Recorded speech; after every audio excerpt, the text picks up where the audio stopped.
بسم الله الرحمن الرحيم قل هو الله أحد الله الصمد لم يلد ولم يولد ولم يكن له كفوا أحد۔ اے نبی کہہ دو اللہ ایک ہے۔ اللہ پاک اپنے نبی محبوب نبی حضرت محمد رسول اللہ صلی اللہ علیہ وسلم سے فرما رہے ہیں کہ آپ ان سب کو بتا دو،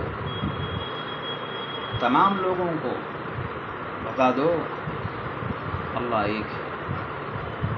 اللہ بے نیاز ہے، بے نیاز ہے اللہ تعالیٰ۔ بے نیاز کا کیا مطلب ہوتا ہے کہ تم کیا کرتے ہو، کیا نہیں کرتے ہو، اللہ کی نافرمانی کرتے ہو یا اللہ تعالیٰ کی فرما برداری کرتے ہو، گناہ کرتے ہو کہ نیکی کی کام کرتے ہو، غرضے کی کوئی بھی کام کرتے ہو، اللہ تعالیٰ کو کوئی فرق نہیں پڑتا۔ آپ کی نیکی کرنے سے اللہ تعالیٰ اتنا عظمت، اتنا بڑا ہے کہ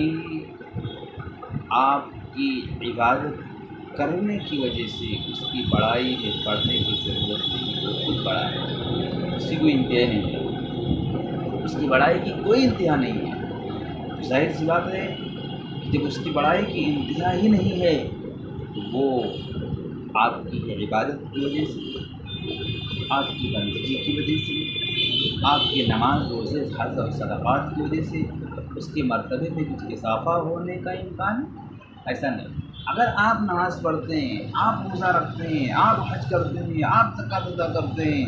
یہ سارے کام جو آپ کر رہے ہیں وہ آپ اپنے لیے کر رہے ہیں، اپنے اعمال کو بنانے کے لیے کر رہے ہیں، اللہ کو راضی کرنے کے لیے کر رہے ہیں۔ لیکن وہ اللہ تعالیٰ ہمارے بندگی کا محتاج ہے، ہماری نمازوں کا محتاج ہے، ہمارے روزے کا محتاج ہے،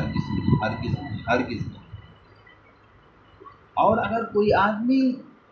برائی کرتا ہے، گناہ کا کام کرتا ہے، شر کے کام کرتا ہے، تو اس کے شر کی وجہ سے اللہ تعالیٰ کی شان میں کوئی آنچ نہیں آنے والی ہے، کوئی آنچ نہیں آنے والی ہے۔ نقصان کس کا ہوگا؟ بندے کا نقصان، جو کرے گا اس کا نقصان ہوگا، اس کے اعمال برباد ہوں گے، وہ اپنے اعمال کی وجہ سے، وہ گناہوں کی وجہ سے جہنم میں جائے گا، اس کا معاملہ ہو جائے گا۔ اللہ تعالیٰ کو نہ ہماری نیکیوں کی ضرورت ہے اور نہ ہمارے برائیوں سے کوئی نقصان ہے، وہ جو کچھ ہم کریں گے وہ سب اپنے لیے کریں گے۔ لہذا ہمیشہ اللہ تعالیٰ کی شان بے نیازی کو یاد کریے اور اپنے اعمال کو بنانے کے لیے فکر مند رہیے، کیونکہ اعمال کا دفتر بند ہو جائے گا، آنکھ بند ہو گئی، بند ہو جائے گا، پھر مسئلہ کھڑا ہو جائے گا، پھر پچھتانے سے کوئی فائدہ نہیں۔ اللہ لم یلد ولم یولد، نہ اس نے کسی کو جنا اور نہ وہ جنا گیا، نہ کسی کو اس نے جنا ہے نہ وہ کسی سے جنا گیا ہے، واجب الوجود ہے وہ، ولم یکن لہ کفوا احد، اس کے برابر کا کوئی نہیں ہے، کوئی نہیں ہے۔ جتنے بادشاہ گزرے ہیں یا ہوں گے یا ہیں، سب کے سب کو اللہ نے پیدا کیا،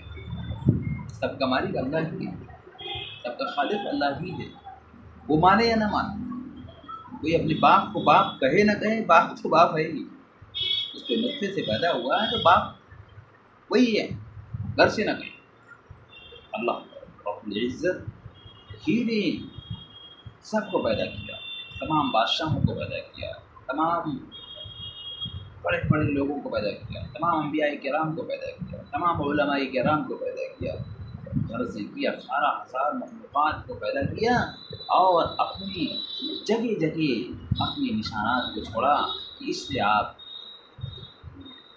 سوچ سکتے ہیں اللہ تعالیٰ کی تخلیق کے بارے میں، اللہ تعالیٰ کی قدرت کے بارے میں، سمندروں کو بنایا، پہاڑوں کو بنایا، طرح طرح کے میوے بنائے، پھل بنایا، طرح طرح کے پیڑ پودے اگائے، طرح طرح کے جانور پیدا کر دیے، کسی بڑی سے کیسے کیسے کو روزی پہنچا دی۔ اللہ تعالیٰ نے یہ کر کے بتایا کہ دیکھو میں کتنے قدرت والا ہوں، اتنی طاقت ہے میری۔ جگہ جگہ قرآن کریم پڑھیے، الفاظ اگر آپ خود توجہ نہیں دے پاتے ہیں کہ اللہ تعالیٰ کی قدرت پر غور کریں، تو اگر اللہ تعالیٰ اللہ کا کلام پڑھیں گے تو غور کرنے والے بن جائیں گے، غور کرنے والے بن جائیں گے۔ افلا